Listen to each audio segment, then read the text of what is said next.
Okay, so we're finally going to get a part of this video in the right format. So after you do major suspension work, from the research I've done, you should do a retorque at about 500 miles. I'm about almost 600 miles right now, and I did actually do some retorquing. I went and did some mountain road driving and got pretty loose with it. It was amazing. But afterwards, when I did check the torques, just about everything on the subframe was a tiny bit loose. So apparently that's normal. So I'm going to retorque everything, and then of course I'll check it again, probably at 1,000 miles just to make sure. But this should be everything settled in after this. So I'm going to go through the torques. And I'll try to give the reduced ones too. So I'm going to make a few pieces here. The first ones I did was the axle nuts. Those are 159 foot-pounds, and if you're doing the torque reduction, it was 112 foot-pounds. And then on the pinch bolts here, the lower bolts on the strut, those ones are 177 foot-pounds, or with the torque reduction for NECs, it would be 124. And let's see, I did the nuts right there for the subframe, and also these ones here, this front one and the nut for the subframe. Well, they're both for the subframe. Sorry, this front one. Sorry, I'm on the side here, but that one and the nut right here, those ones are going to be 98, and with the torque reduction that was 69. And then these other three back here on the bracket, those three are going to be 59, and with the torque reduction that was 42. And I think that's all I did so far. So I'll do a few more, and then I'll come back and give you the torque specs on those. Okay, so a few more on the stabilizer bar links. Those ones were 55, and if you wanted to do a torque reduction, I didn't use anti-seize on mine because there is a nylon nut, but if you want to, or if you do use anti-seize, torque reduction on that would be like 39, I believe. And then on those, I was able to do this one and the upper two, but on the other side, for some reason, it doesn't have the clearance that this one has. I'll show you in just a second. But the other ones I did was the lower ball joint right there, the two nuts and the bolt behind them. Those are 66, and if you do the torque reduction, it'd be 47. And then I did the lower control arm bolts. The one here, I had to use a short socket with the torque wrench right there, just barely fit.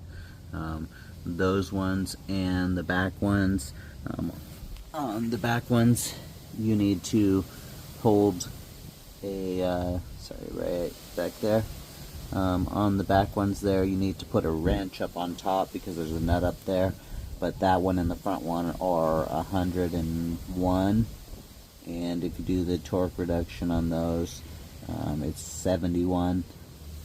And let's see, I think now I'm going to go ahead and do, the ones up on top of the strut there are 38, but mine are a pinch bolt, so I'm not real concerned with those loosening back up. So the next thing I'm going to do, I already did not too long ago, but I'm going to go ahead and check all the torque on all the subframe, on the subframe bolts, power rack and pinion and the mount and everything.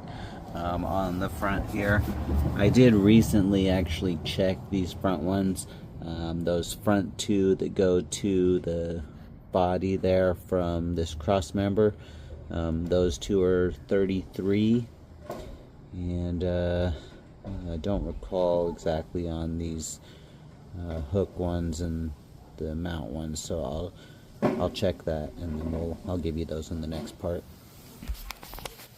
Okay, so I have them covered up, but the front ones here that go to the body, I said those are 33. If you do the torque reduction on that, that would be 24. And I'm not going to worry about them because I actually have done them recently. Those and the motor mount here. The motor mount, those are going to be 53. So torque reduction on that would be, I believe it was 38, sorry, 38 on that. And then on the hook bolts, which is this one here and this one here, those are 29, and the torque reduction on that would be 21. And on this one, I was only able to check this front one because this back one here, somehow, I'm gonna have to grind this down because somehow the front here has like hit something and ground down, but it's behind this part. So the only thing I can see is that a piece of asphalt from our road that's broken up out there from the guys working must have hit up and ground that. It's pretty rough. I don't understand how anything else could have done it. I don't even understand how asphalt could have done it. It was worse. I chipped some of it off trying to get my crows put onto it, but very interesting. Okay, so this is a little weird here, guys. Trying to take video under here like this. The bolts on the subframe here, these ones here, the two right here, and this other one here, and this one here, and then the two in these two holes right up here. Those 4, 5, 6, all 6 of those are going to be 48. So I did the torque reduction, which was 34, and on the bolts for the rack and pinion, mine are these gray ones. These ones here, the new ones. On the old ones, the original ones, the torque spec is 36. So if you are doing the torque reduction on that, it would be 26. My bolts were kind of stronger, so I ended up, my torque reduction was like 37. But yeah, those ones are all tight. I didn't have any movement of anything this time. The only ones I had before was these ones on the subframe, and they're all tight now. There was that one thing I wanted to show you. I'm not sure why it sits so close. Maybe my sway bar, my stabilizer bar, maybe it's bent a little, but this one's real close. It's not actually touching, and once it's off the ground it's further away, but I mean once it's on the ground it's further away, but it's strange the other side's not like that, so that's why I couldn't torque that one, but I think it's good. Okay, so I'm gonna work on doing the retorque on the back here, but I did get kind of sidetracked by the brakes. I wanted to kind of redo the maintenance I did on them when I did them, the greasing. I did find out that you can use moly grease, and that it actually even works better to put moly grease on those abutment clips and the pads where they contact right down in here.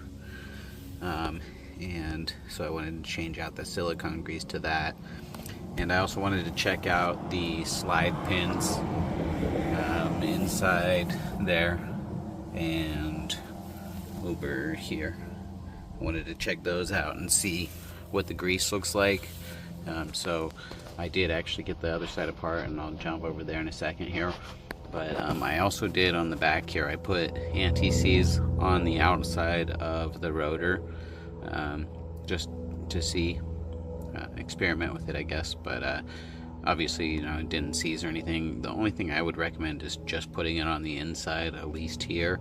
Maybe if you live in like the Rust Belt, you might need it that heavy, but it was just a little too heavy. You can actually see, I wiped it up a bit, but you can see the lines going out from the center to the very outside of the hat here, and those are where the anti-seize flung to the outside. So like right here, you can see it in a couple spots there, it flung to the outside, maybe right there and down there. So but this part I wiped up a little bit, but it's kind of hard to get clean.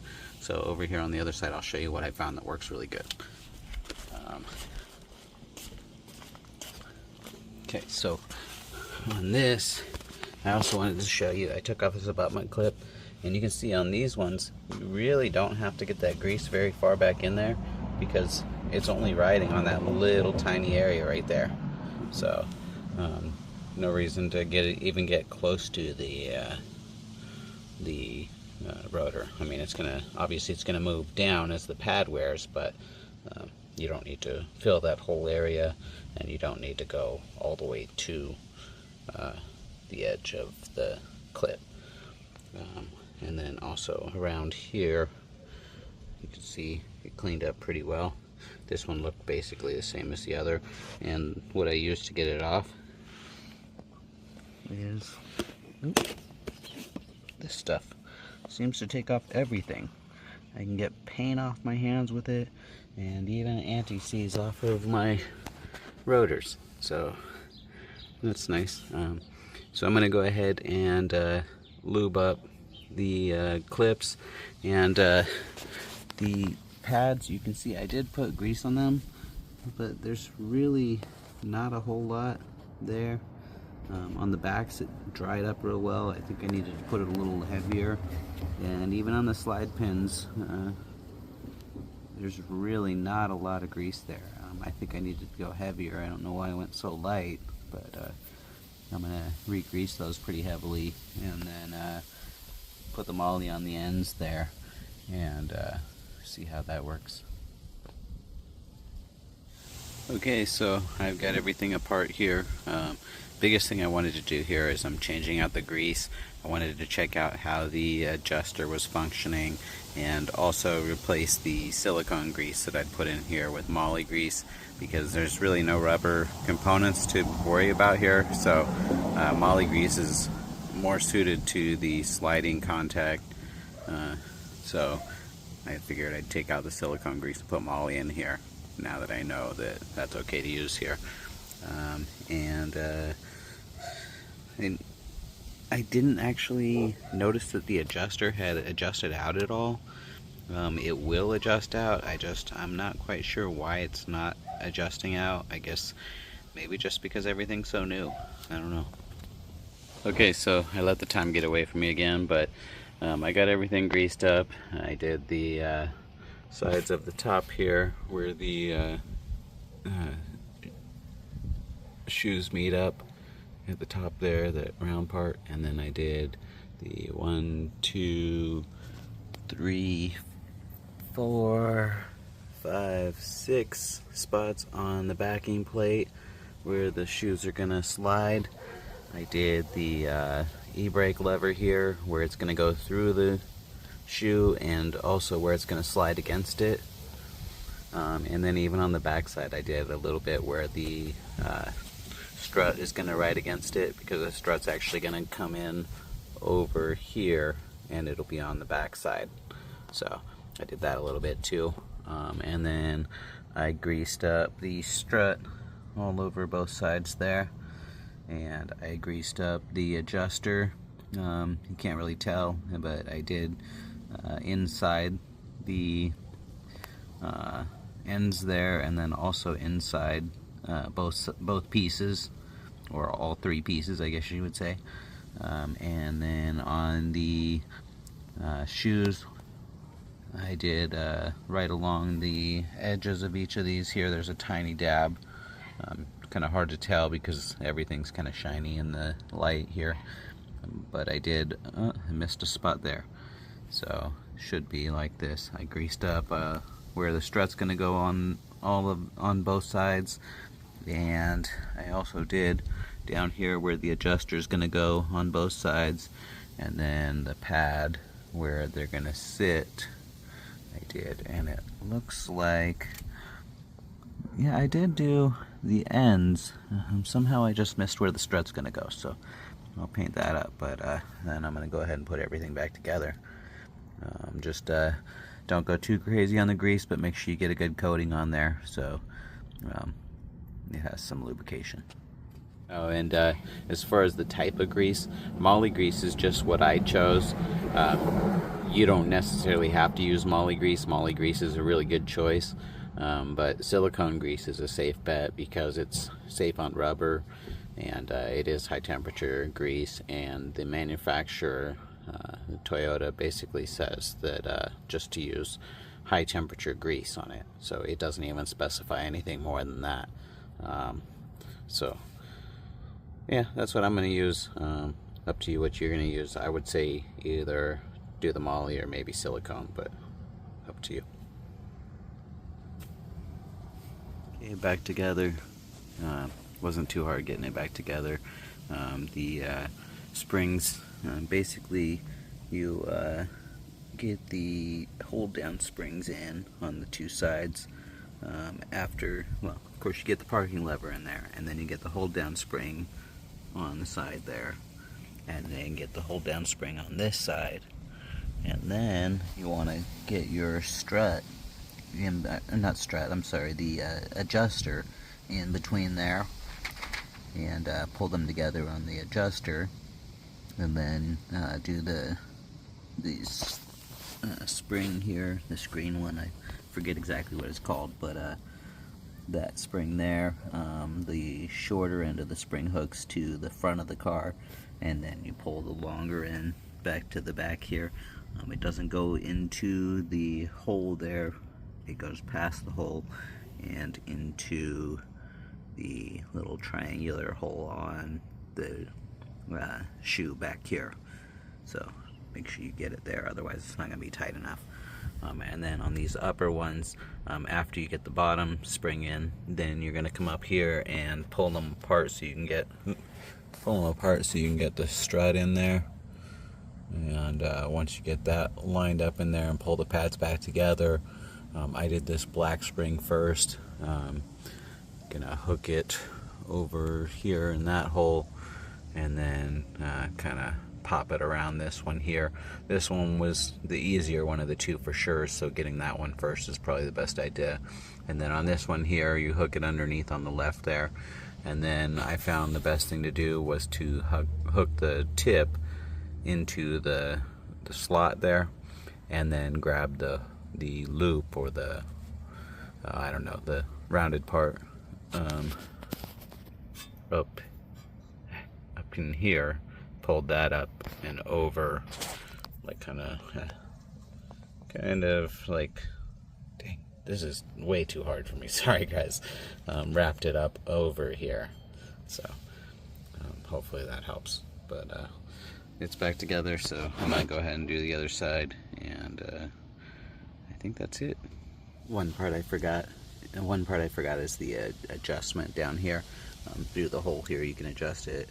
Make sure you don't squeeze your rotor on if it's too tight, because you want to make sure that you can turn it still and get this to the bottom to adjust it. But basically you can loosen or tighten it as long as you have this at the bottom. Your little adjuster wheel is inside there. If you pry the wheel upwards, I believe it loosens it, and if you pry it to where the wheel goes downwards, then it will tighten it. So basically you want to tighten it to where it just barely stops it from moving, and then you want to back it off to where it just starts to move, and then go back 8 clicks from there. And I did that, and it works pretty well. So I still got to do the other side up real quick, but yeah, it'll be nice and smooth. Okay, doing some more torquing in the back here. I notice here, if you look, my muffler paint is sticking really well, but on the front, everything looks good except for the very front pipe. On that very front pipe, there was like some kind of a silver coating that wouldn't scratch very well, and it's kind of peeled off on that part, so I'm not really sure what I can do to fix that, but that's how it is. Now on the Torques back here, a lot of them I had a real hard time getting to, or wasn't even able to, so I'll give you the torque specs, but I don't know if you'll be able to get to them. On the this bar here, where the jam nuts are for your lower control arm, those are 41. You need to hold a wrench in the center and have like a crow's foot to torque that one. But on the back side here, it is 85 foot-pounds. Torque reduction on that was 60, and I couldn't get to it even with a crow's foot, but the one behind it on the lower suspension arm, or whatever they call that, that has the knuckle on it, that one is also 85, so it would be 60. Let me know if you can figure out a way to torque that one. And then over here, this one on the bushing, that one is 55, and the torque reduction on that I believe was 39, but I don't recall exactly, so you might want to check that one. On the bottom of the strut, I might be able to get to that one from underneath here, but I gotta get back in there and see. But that one, the lower bolt on the strut is 77. No, I apologize, it is not 77. 77 is the ball joint on the lower knuckle back there, but the strut bolt on the bottom down there is actually 103. I don't know what the torque reduction on that is, but I'd imagine it's around 71, maybe 72. But I don't recall what the stabilizer links are either. I'll have to check that one and get back to you. On the front bushing of the suspension arm, there's that canister bushing way back in there. That one, the mounting bolts are 48, which torque reduction would be 34, and the center nut on the far end of the bushing, that one is 81, and I don't recall the torque on that one. At 81, it's probably about 56, I'd guess, but not real sure. And then the ball joints I'm not really too concerned with because of the fact that they have the castle nut and the cotter pins, so I don't know if you want to take those off. The lower one or the one, not this one, but the one back behind it on the lower control arm back there, that one is 77 foot-pounds. You'd have to do the torque reduction to see, multiply it times 0.7. I'm not real sure, probably around 50. But this one here, shoot, I don't recall. So let me get this one and the stabilizer bar links and the stabilizer bar on the upper control arm. This one out here and the one that has the camber bolts on it, those are both 55. Hopefully you don't get any movement on the inside one there, because that's where your alignment camber adjustment is. And I believe that's it. So let me get those few values for you. The 55, I believe the torque reduction is like 39 if I recall correctly, but again, check that one too. So I'll be back. Okay, so those torque specs that I was missing on the ball joint here on the trailing arm or lower control arm, that one is also 77. So if you want to pull off the cotter pin and torque that, but it's not likely to be coming out or loosening up with the cotter pin in there. On the stabilizer bar links, those ones are 32, and I guess, yeah, if you, I don't know about torque reduction. If you're doing the torque reduction, you have to multiply it times 0.7, but 26 is, sorry, 32 is the torque spec on there. The stabilizer bar bushings, which is around the corner there, those stabilizer bushing mounts, those are 26. So I don't know, I don't recall what the torque reduction is on that, but 26 times 0.7. And then the only other one I could think of was the upper bolts on the strut back there, the ones that are inside the trunk. Excuse me. Those ones up there, they're 59 foot-pounds. So other than that, I just wanted to say, after doing all of this stuff, I'm amazingly impressed. You know, a lot of people would look at, you know, how the car looks. It doesn't look like a new car, and it doesn't sound necessarily exactly like a new car. But not everybody has this car, and if you listen, the engine has quieted up. It's sounding a lot healthier once it got, you know, the memory all set. I'm gonna do a few things to kind of tune it up, you know, make it last longer, but it's running really good. And the biggest difference doesn't come in how the engine sounds or the way it looks, or really even the way it takes the bumps, which is huge, because the bumps, instead of it being like a floating bounce, it's just like a little tiny jolt, and then it stops. But where it really excelled, having the high performance parts, was driving through the mountains. On those turns, it felt like on rails going around those turns. I've had new cars before, and none of them compared in handling compared to this. And I've had a Toyota, a brand new Toyota Corolla before, and that's pretty close to the same car. And yeah, it didn't handle anything like this. So I'm happy with it, and if you do the same thing to yours, I could pretty much guarantee you're going to be happy with it too. So good luck.